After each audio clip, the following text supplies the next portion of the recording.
Bonjour à tous et à toutes et bienvenue sur la chaîne Reflet de Lune, j'espère que vous allez bien.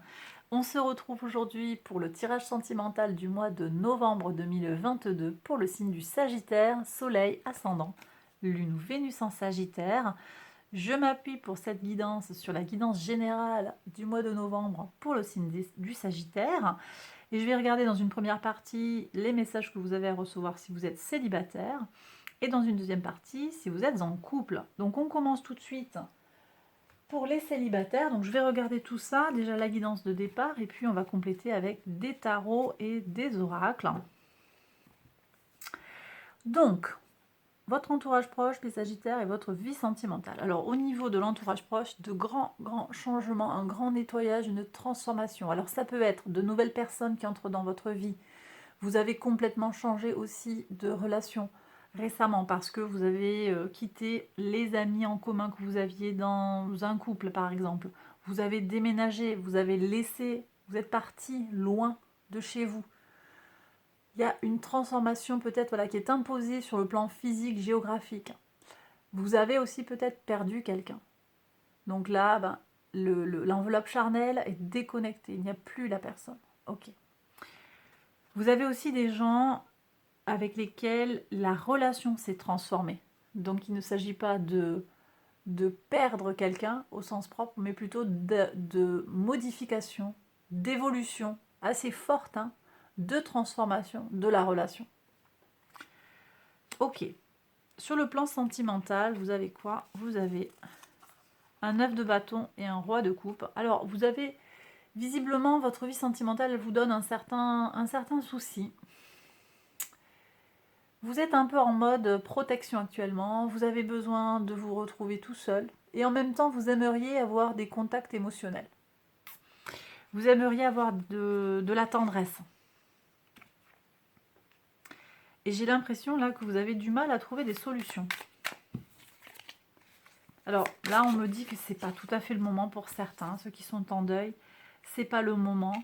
Vous avez besoin, 9 de denier, vous avez besoin d'être peut-être un peu tout seul pour le moment. Vous avez besoin de votre indépendance actuellement. Vous n'avez pas envie de vous remettre quelqu'un par les pieds. Voilà ce qu'on me dit. Même si vous aimeriez bien, en fait. Oui, vous aimeriez bien, hein, ça c'est clair. C'est comme si vous aviez un peu... Vous balanciez entre deux situations. Alors ici, on me parle de votre intuition. Beaucoup d'amour. Là, il y a quelqu'un qui a beaucoup d'amour à donner. Il y a peut-être besoin de peser le pour et le contre. Hein, et puis... de prendre patience, d'être patient et bienveillant avec vous-même, on me dit. Les choses, elles vont s'améliorer, oui.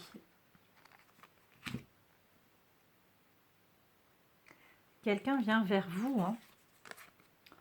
Peut-être un taureau. Oui, un taureau qui vient vers vous. Quelqu'un qui a quelque chose d'important en taureau. Ça peut être le soleil ou l'ascendant en taureau. Ou Vénus en taureau aussi. Quelqu'un qui a beaucoup d'amour à vous apporter, hein, mes sagittaires.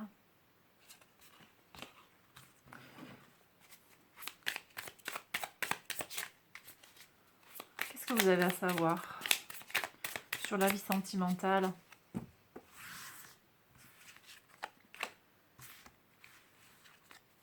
Alors, 9 de bâton, bah tiens, il ressort. Oui, mais alors, bah ouais. Bah, les cartes, elles me redisent, oui, mais tu peux leur dire ce que tu veux, hein, en fait, ils se protègent. Bon. Moi, je pense que là, il y a des gens qui ont un deuil à faire, hein, et vous avez besoin de vous protéger. Ça va pas parler à tout le monde, mais... Ouais. Vous avez un deuil à faire, et en même temps, voilà, on a Vénus qui est là, qui va vous soutenir hein, à partir du 23 novembre. Pardon, pas du 23 novembre, du 16 novembre. Vénus rentre en Sagittaire le 16. Et là, il y a du potentiel hein, pour une rencontre.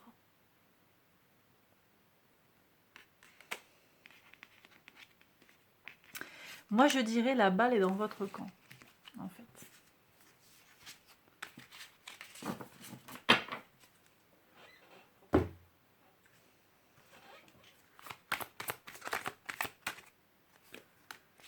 Qu'est-ce que vous avez à entendre là pour voir? Ah ouais. Là, j'ai des gens qui ont peur de promesses mensongères. On vous a peut-être déjà fait des promesses qui n'ont pas tenu. Et ouais. Et ça vous a vraiment fragilisé. Hmm. C'est pour ça que certains se protègent là. Ok.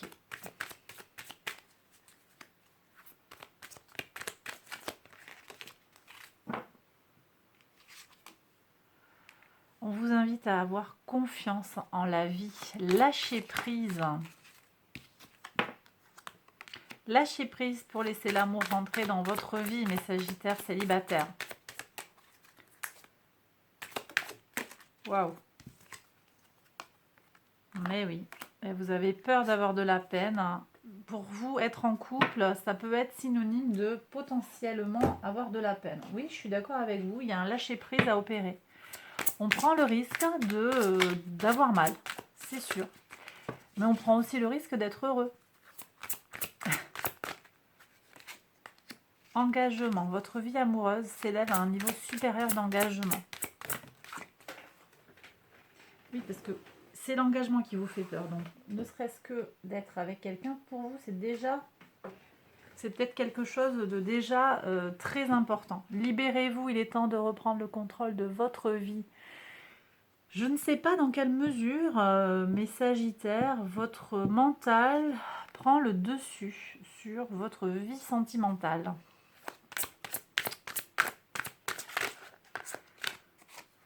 Flirt, offrez votre énergie de légèreté aux autres. Bah oui, ça peut être une bonne porte d'entrée pour aller vers une rencontre. Qu'est-ce qu'on a d'autre à savoir? Un spark, on a l'étincelle. Oui, il y a une rencontre là. Alors, est-ce que vous allez saisir la possibilité d'aller vers la rencontre ou pas? Ça, c'est à vous de voir. Qu'est-ce qu'on a ici comme message? Ah, prudence. Ah, ouf, ouf, ouf, ouf. Prudence sur le flirt, confusion. Ah. Bon, je sais. Donc, vous savez, la leçon de... Non, vous ne le savez pas, je ne l'ai pas répété. La leçon de vie, la leçon à intégrer. La maison 12, elle vous disait, connecte-toi à ton intuition. Ça va être super important. Connecte-toi à ton intuition. Ici, voyez, si vous sentez que ça fait des étincelles, allez-y. Si vous sentez que vous êtes dans la confusion, n'y allez pas. Donc, je vais avoir plusieurs situations en fait. Vous allez avoir des sollicitations. Il y a du désir qui est naissant, on a vu sur la guidance générale, le valet de bâton. Mais est-ce que ça sonne juste ou pas pour vous dans cette situation? Si vous vous sentez confus, c'est qu'anguille sous roche. Donc prudence, prenez le temps d'évaluer. D'accord? Prenez le temps de réfléchir, restez concentré sur votre objectif. Ancrez-vous. Qu'est-ce qu'on a ici?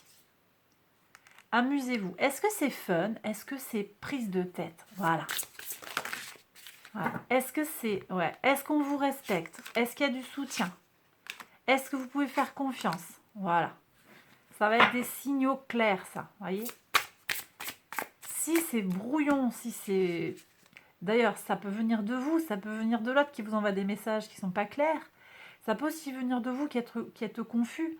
Peu importe, à la limite, je dirais, parce que dans tous les cas, vous ne serez pas forcément en situation de recevoir les messages clairement, de bénéficier de cet amour clairement, et puis de voir les signes de danger, et de tomber dans une situation d'emprise ou une situation où on vous fait gentiment poireauter. Oui, alors oui, c'est sûr que voilà, il y a de la passion là.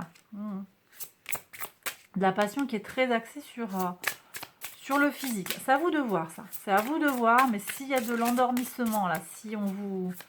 Comment ça s'appelle Comment ça s'appelle ça? Le fait d'endormir quelqu'un, le gaslighting, ça s'appelle en anglais. C'est le fait d'enfumer quelqu'un en fait. Si vous sentez que voilà, il y a quelque chose comme ça, par contre, on vous invite à vous ouvrir à la notion de chimie. C'est vous connecter à vos sensations physiques, à votre intuition. Bon, ok. Eh ben écoutez, c'est pas mal là. J'ai un message à prendre aussi parce que j'ai des gens qui sont en pseudo-couple ou pas tout à fait tout seul. Vous avez déjà quelqu'un et on me dit d'aller chercher un message de la mort et psyché. Ok. Oui, rechercher le plaisir. Ok. Donc voilà, si vous êtes ok avec ça, ben vous y allez. Vous devez aussi vous connecter à vos souvenirs. Ça va être important par rapport à vos expériences du passé. Au-delà des mots. Ouais, voyez, donc intuition au-delà des mots. Est-ce que ça va parler ou pas? Bon, en tout cas, il y a quelque chose qui vient et on vous invite ici à être dans une forme de discernement et de prudence tout en vous connectant à votre intuition. Ok? Voilà, mes Sagittaires célibataires, j'ai terminé le tirage. J'espère qu'il vous a plu et qu'il vous a parlé. Si c'est le cas, likez, abonnez-vous, partagez. Vous connaissez la musique. Je passe maintenant au couple. Alors, mes Sagittaires en couple.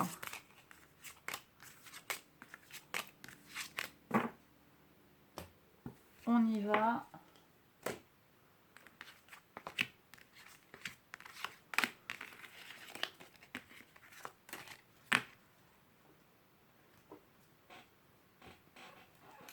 Alors, on y va dès que j'ai tout rangé.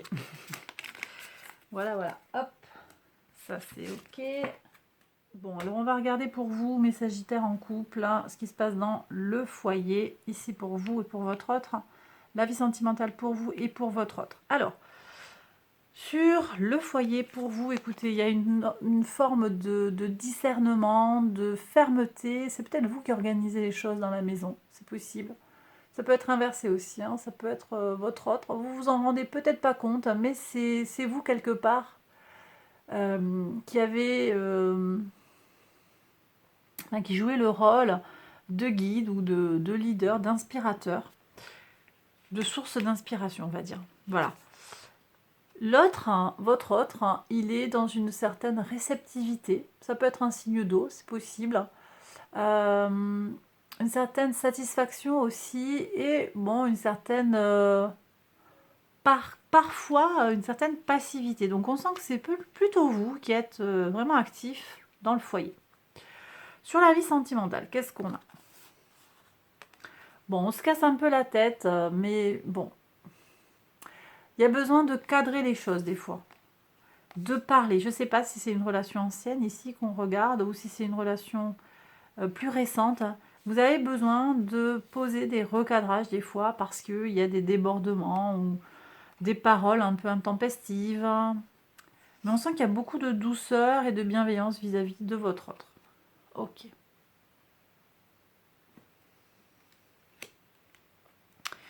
Et votre autre, ben écoutez, sur le plan sentimental, il est super heureux. Ça peut très bien être vous aussi, je le répète, on peut avoir des choses qui sont inversées, parce qu'ici on a l'arcane majeur de votre mois. Il y a une notion de renaissance, et puis de joie, de bonheur, de fraîcheur, d'innocence. On sort du désert, en fait, et on arrête de se poser des milliards de questions. Donc écoutez, moi je ressens des choses très très belles. Là, on va voir ce qu'il y a comme carte générale. Ouais. Mais il y a une sensation de manque, d'accord? Une sensation de manque, une peur de manquer, une sclérose, la nécessité de jongler. C'est vous peut-être qui faites ça, reine des épées, ok. Allez, on va prendre une carte pour chaque maison.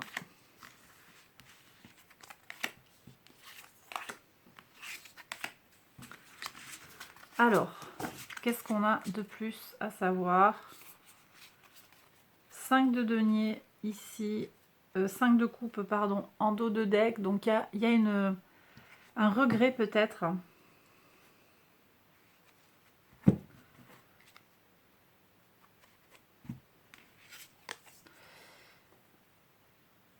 Roi de bâton. Bon. Vous avez vraiment envie de passer à l'action. Cavalier de bâton. Bah écoutez, apparemment c'est bien. Mais on sent que l'autre est un peu moins mature peut-être. Mais on sent que tous les deux, vous allez quand même dans une direction, il y a quelque chose qui vous rapproche. Vous allez dans la même direction, donc ça c'est plutôt beau. Bah oui, reine de coupe, roi de coupe. Moi je crois que vous avez le sentiment d'avoir trouvé votre roi de coupe en fait. Hein. Vous avez trouvé votre autre. Ok. Vous avez peut-être besoin de le conscientiser ça. Et l'autre. Bah ouais. Le magicien, donc on grandit, du 0 on passe au 1. Et puis, bah, l'autre, en fait, il vous fait... Ouais, moi, je trouve que c'est très positif, là.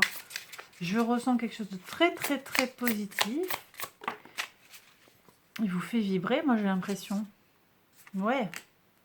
Beaucoup de désirs. On a tout le monde, là, qui sort. Hein. Le roi de bâton, le cavalier de bâton, le valet de bâton. Ça peut carrément être vous. Hein. On a plusieurs échos de vos énergies de base. Hein. Ça peut carrément être vous ici. Bon, écoutez, moi, je vois une énergie qui converge, en fait. Voilà. Donc, on va dans le même sens.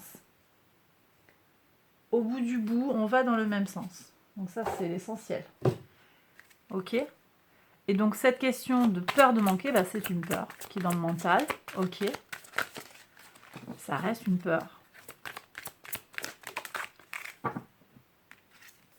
Qu'est-ce qu'on a ici? Fidélité. Ok, donc il y a un principe de fidélité comme ça dans le couple, très bien. Et amour, bon. Ah, j'ai pas l'impression qu'il y ait de difficultés là. Hein. Alors s'il y en a, à mon avis, elle s'améliore. Elle s'améliore par la parole et l'expression de l'envie, du désir, par la sincérité. Voyez, la parole, dire les choses, ça va être important de faire tomber les masques pour dire les choses. Ok ?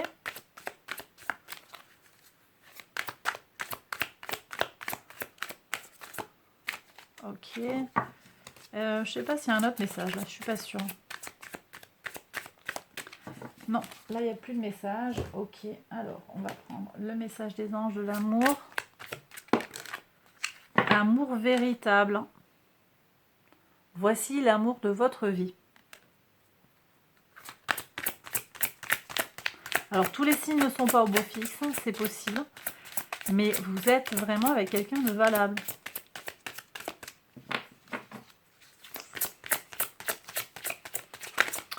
Est-ce qu'il y a autre chose qui vient vers vous? Ah oui. Faites un effort. Ah, le grand amour vaut bien le respect des étapes par lesquelles vous devez passer. Oui, j'ai des sagittaires qui sont un peu pressés là, peut-être, de voir les choses se concrétiser. Tout de suite, tout de suite. Hein. Passion. Permettez à votre cœur et à votre âme de chanter la joie. C'est ce que je ressens vraiment avec les bâtons. Bon, bah écoutez, voilà. Hein. Alors, on me dit d'aller vous prendre quelques messages conseils. Donc, on va voir. Pour les personnes qui se sentent bloquées, qui se sentent en difficulté. Ok. Qu'est-ce que vous avez à faire, mes sagittaires, qui vous sentez en difficulté dans le couple?